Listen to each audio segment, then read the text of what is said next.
जय श्री राम, जय श्री राम। अनूठा कैकेयी का राम प्रेम। राजा दशरथ की तीसरी पत्नी कैकेयी भगवान राम से अपने बेटे भरत से भी ज्यादा प्रेम करती थी। उन्हें राम से बहुत आशाएं थीं। जब कैकेयी ने भगवान राम से 14 वर्षों का वनवास मांगा था, तब सबसे ज्यादा भरत हैरान हुए थे, क्योंकि वो जानते थे कि माता राम से कितना प्रेम करती हैं। लेकिन आपको जानकर हैरानी होगी कि देवताओं ने कैकेयी से ये काम करवाया था। इसके पीछे एक रोचक कथा है। कैकेयी ने 14 वर्ष का वनवास मांगकर ये समझाया कि अगर व्यक्ति युवावस्था में 14 यानी 5 ज्ञानेंद्रियां कान, नाक, आंख, जीभ, त्वचा, 5 कर्मेंद्रियां वाक, पाणी, पाद, पायु और उपस्थ तथा मन, बुद्धि, चित्त और अहंकार को वनवास यानी एकांत आत्मा के वश में रखेगा, तभी अपने अंदर के घमंड और रावण को मार पाएगा।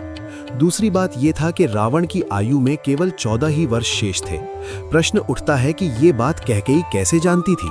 ये घटना घट तो रही थी अयोध्या में, लेकिन योजना देवलोक की थी। कोप भवन में कोप का नाटक हुआ था। कैकेयी को राम पर भरोसा था, लेकिन दशरथ को नहीं था। इसलिए उन्होंने पुत्र मोह में अपने प्राण गंवा दिए और कैकेयी हर जगह बदनाम हो गई। अजसु पिटारी तासु सिर, गई गिरा मति फेर। सरस्वती जी ने मंथरा की मति में अपनी योजना डाल दी।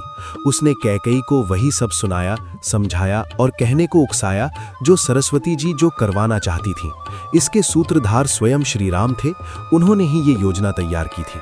माता कैकेयी यथार्थ जानती हैं। जो नारी युद्ध भूमि में दशरथ के प्राण बचाने के लिए अपना हाथ रथ के धुरे में लगा सकती है, रथ संचालन की कला में दक्ष है, वो राजनैतिक परिस्थितियों से अनजान कैसे रह सकती है?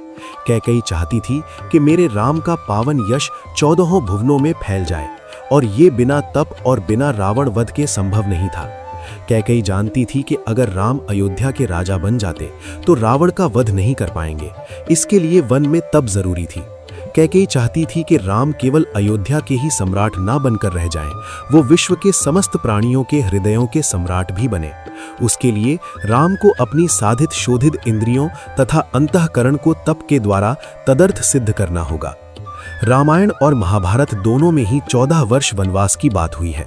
रामायण में भगवान को 14 वर्ष का वनवास भोगना पड़ा था, जबकि महाभारत में पांडवों को 13 वर्ष वनवास और 1 वर्ष अज्ञातवास में गुजारना पड़ा था। दरअसल इसके पीछे ग्रह गोचर भी मानते हैं। उन दिनों मनुष्य की आयु आज के जमाने से काफी ज्यादा होती थी, इसलिए ग्रहों की दशावधि भी ज्यादा होती थी। शनि चालीसा में लिखा है, राज मिलत बन राम ही दीना, कैकेयी हो की मति हरि लीना।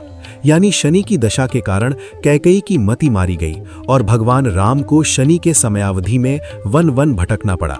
और उसी समय रावण पर भी शनि की दशा आई और वो राम के हाथों मारा गया।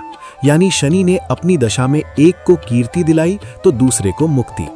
जबकि सत्य तो ये है, माता कैकेयी ने ही स्वयं सारा कलंक लेकर राम को भगवान श्री राम बनाया। नमन है माता कैकेयी को। जय श्री राम, जय श्री राम।